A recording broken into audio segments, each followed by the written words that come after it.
Welcome to the World War I History Podcast, produced by the MacArthur Memorial, a museum and research center dedicated to preserving and presenting the history of General Douglas MacArthur, which includes the story of World War I and that of the millions of men and women who served in that war. The Red Baron. Less than 2 decades before the start of World War I, heavier-than-air flight was not possible. After World War I, war between the great powers was inconceivable without the airplane. Within 20 years, the airplane had established itself as a permanent and essential component of military operations. This is all the more remarkable because it was not until 1910 that most general staffs saw the airplane as a viable military option. In the pre-war period, no nation had taken as much interest in aviation as France. In 1909, the French War Ministry ordered a Wright Flyer, and by 1910, France had 30 aircrafts and 52 pilots.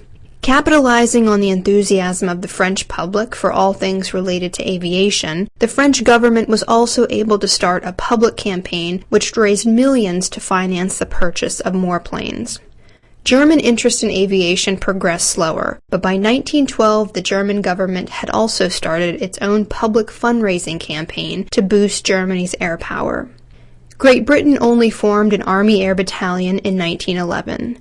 This battalion consisted of 5 planes. Aware of the progress of other nations in this area, however, in 1912 the British established the Royal Flying Corps, and Parliament began to approve the proper funding to build an air corps. When the war began, planes were predominantly used for reconnaissance. Airplanes tracked troop movements, but the reports of pilots were often ignored by generals on both sides, when the aviators reported the unexpected or something that clashed with preconceived ideas about what the enemy would do. When these reports were believed, though, they gave commanders a bird's-eye view of the battlefield. This kind of reconnaissance probably played a role in saving France in the opening months of the war. Informed of German troop movements around the Ourcq River via the reports of French aviators, French General Joseph Gallieni used this intelligence to set in motion the eventual Battle of the Marne. 1914 could claim no true fighter plane, however, no ace and no dogfight. But as the year came to an end, a French corporal flying as an observer in a plane fitted with a machine gun fired on a German observation plane. The German plane exploded into flames and plummeted to the ground, making it the first plane to be shot down in aerial combat by a machine gun. The war in the air was quickly evolving. By 1915, there was a swift escalation in the use of airplanes. While reconnaissance remained a role, planes were increasingly better armed, better designed for aerial combat, and more likely to be used in operations. As the stalemate of the trenches continued, many militaries in Europe began to look to the skies. Anything that could break the stalemate was considered. The war that was supposed to be over by Christmas had turned into a frustrating, bloody, muddy mess. More than 1 million soldiers and civilians were already dead, most lost in the anonymity of mass and mud. But the blue skies over the Western Front seemed untouched by what was going on in the trenches. The potential and the romance of the war in the air often masked its risk. The war in the air was incredibly lethal. The defeated plunged, burning or crippled to the earth. In the air, however, there was also room for individual glory and heroism. And it didn't hurt that these contests in the air could be viewed by many, and that the dashing young pilots made better news copy than the trenches. Leaders on both sides quickly recognized that these knights of the air could be a distraction from the stalemate. They might even be able to break the stalemate.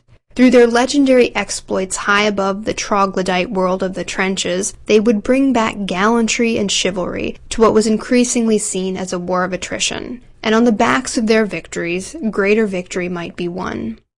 The life expectancy of these knights of the air was rather short. While most had the advantage of returning to warm food, beds with clean sheets, and the relative indulgence of their commanders, their survival rates were relatively comparable or worse than those of infantry units during the war. On the Western Front, the average life expectancy of a pilot was between 3 and 6 weeks. 77% of French pilots died during the war, and British pilots were informed that 1 man in 20 would survive the war. German pilots faced no better odds. Despite these odds, or perhaps in spite of them, all of the belligerents produced aces. One of the most famous German aces was Baron Manfred von Richthofen, more commonly known as the Red Baron today. He was born on May 2, 1882, near what was then Breslau, an eastern city in Imperial Germany. Today the area is part of Poland. His father was a major in the Army Reserves, and although a Prussian family, in his autobiography, Richthofen made it clear that with the exception of a general in a prior generation, the Richthofens were not career military officers. Most of his contemporary biographers described him as an individualist, a young man who grew up loving hunting and stalking. He had no real interest in joining the army or going to a military school as a young boy, but began training as a cadet because his father desired it. He proved an average student, but was an excellent athlete. In 1912, he ended his training and became a lieutenant in the 1st Ulan Regiment named after Russian Emperor Alexander I. The Ulans were light cavalry lancers, who specialized in reconnaissance. Fond of horses and riding, as a proud cavalry officer, Richthofen began to enjoy his army career. He demonstrated early on, though, that he was tough and was in constant need of challenges. In 1913, he entered a cross-country race sponsored by Kaiser Wilhelm II. Shortly after the start of the race, he took a nasty tumble, breaking his collarbone in the process. In a great deal of pain but determined to win, Richthofen remounted and rode for another 45 miles, reaching the end of the race in enough time to win the prize. As a year passed, his life as a cavalry officer fell into a comfortable routine of riding, playing cards, eating oysters, and drinking champagne in the officers' mess. In late July 1914, he and his fellow officers were stationed 6 miles away from the German-Russian frontier. On August 3, 1914, Germany went to war. Within a night, Richthofen was riding with his regiment into Russia. Without firing a shot, Richthofen's patrol captured a small Russian village. To ensure the cooperation of the villagers, Richthofen arrested the village priest and locked him in the church, with orders to shoot him if there was any resistance. Then he settled in to await further orders. Over the course of a week, his patrol dwindled as men were sent out as couriers. During that time, a group of Cossacks entered the village, surprising the remaining remnants of the 1st Uhlans. Woken in the night, Richthofen and 2 others made their escape, playing a dangerous game of hide-and-seek with the Cossacks. No one heard anything of them for days. Richthofen's parents were informed that he had been killed fighting Cossacks, but after a week of dodging the enemy and sleeping in his clothes, a bedraggled Richthofen and his 2 companions returned from the dead, arriving at the headquarters of the 1st Uhlans in Germany. Within 24 hours, the regiment was boarding a train for the Western Front. In Belgium, Richthofen would quickly fall prey to his penchant for carelessness. Ordered to take a small detachment and make contact with French cavalry in the area, he led his men into an ambush, losing 10 of the 14 men with him. Unhurt except for his pride, he wrote home to his mother that the French had surprised him beautifully. Personally, he vowed to do better, and told his mother he intended to win the Iron Cross. As the war progressed, he witnessed the twilight of the cavalrymen. Transferred to Verdun, like many cavalrymen, he said goodbye to horses and became a dispatch runner. He dodged death a couple of times, but was extremely bored at Verdun. In the mud of Verdun there was no opportunity to be a hunter, no glory to win. Writing to his mother, he explained, "We, the 1st Uhlans, unfortunately, have no chance to do anything else in this war unless the plague descends on Verdun. I would so much like to earn the 1st-class order of the Iron Cross, but there is no possible chance here unless I penetrate Verdun in a French uniform and blow up an armored tower." He would win this cherished Iron Cross for repeated trips to and from the trenches during a heavy period of enemy fire. But it would not be enough. His frustration was clear. A 1927 biography explains that in the trenches, his individualism was lost in the great machine of which he had become a cog. Things reached a breaking point in 1915 when he wrote to the commanding general of his division, "My dear Excellency, I have not gone to war in order to collect cheese and eggs, but for another purpose." He then proceeded to apply for a transfer to the flying service. His transfer request was granted, and soon he was off for training as an observer or a pilot, whatever he was qualified for that would take him away from the trenches. By June of 1915, he was flying missions as an observer on the Eastern Front against the Russians. Writing exuberantly to his mother, Richthofen crowed, "Now we are again in the full war of movement. Nearly every day I fly over the enemy and report. It gives me great fun. I am so pleased that I can help here, just at the most important sector of the front." Flying in the front seat of a two-seat albatross, Richthofen had a daily view of the Russian retreat along the Eastern Front. Far from the frustrations of a dismounted cavalry officer in the trenches, now he could be part of a victory. Like the troops on the ground, he continued to have close brushes with death. In one of his observation flights, his plane was forced to crash land after the engine stalled. Fortunately for Richthofen and his pilot, they landed in territory that had recently been taken by German troops. German Prince Eitel Friedrich happened to be nearby, and he and his staff, having seen the airplane make a wild dive towards the earth, galloped to the crash site to investigate. Richthofen and the pilot received the congratulations of the prince and their fellow soldiers, and for a while this was enough excitement. Soon, however, the Eastern Front ground into stalemate too. Sent back to the west, he then began flying bombing missions, dropping bombs over Belgian towns occupied by British soldiers. Soon, however, planes on both sides began to transition from being mainly reconnaissance planes that occasionally dropped bombs on enemy forces. Increasingly, pilots and observers were trading potshots. With aircraft speeding around at speeds in excess of several hundred miles an hour, direct hits were rare, but innovative airmen were figuring out how to make the air war more deadly.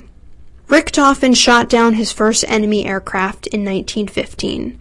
Flying as an observer, he had a machine gun mounted on the side of the observer cockpit. Catching sight of a French two-seater, Richthofen opened fire. The French plane also had a machine gun mounted. Both planes exchanged broadsides as if they were ships of the line, with neither pilot considering the maneuvering possibilities of the third dimension. Soon Richthofen tapped his pilot on the head to draw his attention to the French plane, spiraling down to earth. The plane crashed several miles behind French lines, and according to German regulations that prohibited counting planes downed in enemy territory, Richthofen was never credited with the kill. While exuberant over his success, the episode also caused him to reevaluate his military career. He was convinced that the large two-seater planes were too clumsy to allow him to kill as many adversaries as he believed he was capable of killing. He was quickly realizing that a small single-seat aircraft would have an advantage when hunting lumbering two-seaters. In late October 1915, Richthofen took to the air alone for his first solo flight. He flew well enough, but then proved completely incapable of landing, crashing as he came over the runway. His initial failures only spurred him on, making him grimly determined to become a pilot. On Christmas Day 1915, Richthofen was notified that he had passed his examination and was qualified as a pilot. About 4 months later, on April 26, 1916, while piloting a two-seater with a forward-mounted machine gun, Richthofen shot down a French plane over Verdun. This time there was no exchange of broadsides. Richthofen had hunted the French plane and used the third dimension to gain an advantageous shot. In 1916, aerial combat was continuing to evolve, progressing from one-on-one dogfights to squadron versus squadron. In the days that followed his battle over Verdun, Richthofen witnessed the death of one of his close friends and fellow pilots, describing the attackers as a swarm of Frenchmen. Writing to his mother, he bragged of the heroic death of aviators compared to those in the trenches. With a bullet through his head, he fell from an altitude of 9,000 feet. A beautiful death. One cannot imagine him crippled with one arm or leg. Today I'm going to fly at his funeral. Later in the year, he was back on the Eastern Front, but soon he had permission to make some test flights in a single-seat Fokker. In August of 1916, Germany's leading ace, Captain Oskar Bulka, visited Richthofen and asked him to be part of a new fighting squadron he was forming on the Western Front. Richthofen gladly agreed to join, and within a few days was on his way to what he referred to as the most wonderful time in my life. The German war effort had stalled at Verdun, and Field Marshal Paul von Hindenburg had decided on a plan to ramp up German aircraft production and shift some 33 new squadrons to the Somme, where a breakthrough was hoped for. Richthofen joined one of these new squadrons, Jasta II, and flew under the command of Bulka. Jasta II was supplied with new state-of-the-art planes, and after some training the squadron took to the air. On their first mission, each member of the squadron shot down a British plane. An ecstatic Richthofen had a silver cup engraved with the date of this initial success. Through the rest of his career, he followed the same ritual with each confirmed kill, until silver became scarce.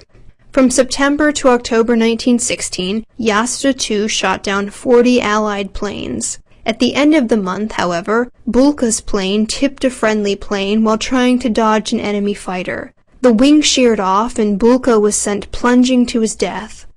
Never losing his stride, even with the loss of his mentor, by November 9th, Richthofen had brought down his 8th enemy plane. Weeks later, on November 23rd, he encountered a British pilot who proved more difficult to bring down. Circling and circling each other, looking for an advantage, neither pilot could down the other.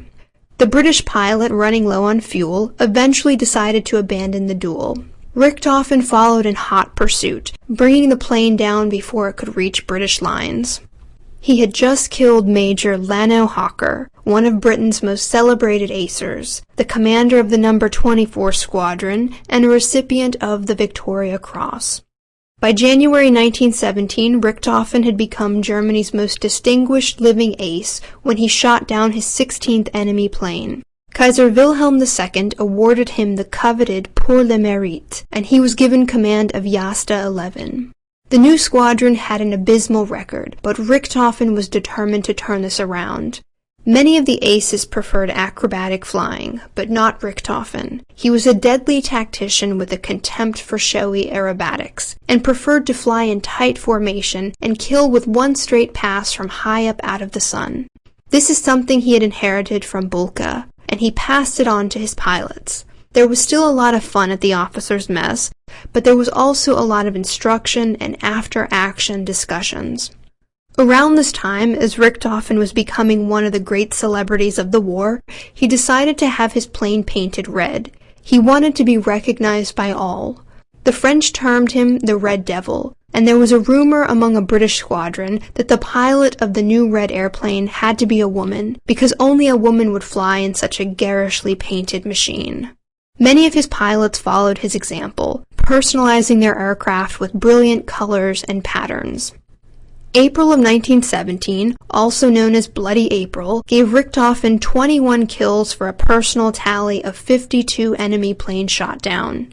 Soon he was given command of a mobile fighter group of 50 aircraft. This larger formation was nicknamed the Richthofen Flying Circus, and it would earn a reputation as a highly efficient, lethal unit. By July, a newly minted Captain Richthofen had a total of 56 confirmed kills, but then his luck nearly ran out. In an encounter with a British plane, Richthofen sat back in amusement while an inexperienced British aviator fired on him well outside the range of his guns. Then, in an ironic twist of fate, a bullet glanced across his head, splintering part of his skull and nearly knocking him unconscious. Fighting for consciousness, he only remembered landing the plane before he woke up in a German hospital. Soon, and against the orders of his doctor, Richthofen was back in the air. He was a different flyer now, though, prone to painful headaches and feeling exhausted for the first time in his life. Over the next 2 months, he only shot down 2 enemy aircraft. He was also subjected to several more surgeries as doctors tried to dig bone fragments out of his brain. As his health declined, his optimism about a German victory in the war waned. He wrote, "I am in wretched spirits after every battle. When I set foot on the ground again, I go to my quarters and do not want to see anyone or hear anything." He continued to fly and bring down enemy planes, but just as his early flights on the western frontier had shown him the Russian weakness in 1915, now over the western front he could see the same signs of defeat in Germany. By this time he was flying a Fokker triplane, a plane that would give him the final 16 kills of his career. On April 20th, 1918, he shot down 2 British planes. Eyewitnesses reported that after he landed, he was in the best spirits he had been in for months. That night, his fellow officers toasted his success. 80 kills. He seemed unstoppable. The next morning he flew with 5 other planes from his squadron over the Somme in search of prey. Soon they encountered 5 British planes. One of the British planes peeled off when the fight began, and Richthofen maneuvered into firing position behind the retreating plane. Captain A. Roy Brown of Canada saw the red triplane targeting the retreating plane and raked it with machine gun fire. He later recalled, "The pilot turned around and looked back. I saw the glint of his eyes behind the goggles. Then he collapsed into the seat." The red triplane continued its pursuit of the retreating plane for about a mile before it came to a rough landing near trenches manned by Australian troops. Its pilot, Captain Baron Manfred von Richthofen, was dead. He was 11 days short of his 26th birthday. His body was buried with honors by British and Australian forces. It was eventually returned to Germany. Captain Brown was credited with the kill, but it remains a controversial issue even today, hotly disputed between those who support Captain Brown and those who argue that the Australian troops firing on the triplane as it flew towards their lines actually brought it down. World War I was a war of machines against machines, but the daring young pilots who took to the skies imbued the war of machines with an incredible sense of romanticism. Even now, when war has long lost its glory and glamour, men like Richthofen remain icons. They were young, they were photogenic, they were masters of their craft, and most were cut down in their youth. Their most important legacy, however, was that they inspired a future generation of aviators and wartime leaders, ensuring the role of air power in future conflicts to come, as a source of inspiration and hope for a nation, and as a vital offensive or defensive element in any war. Thank you for listening. If you have any questions, suggestions, or comments, please contact Amanda Williams at amanda.williams@norfolk.gov.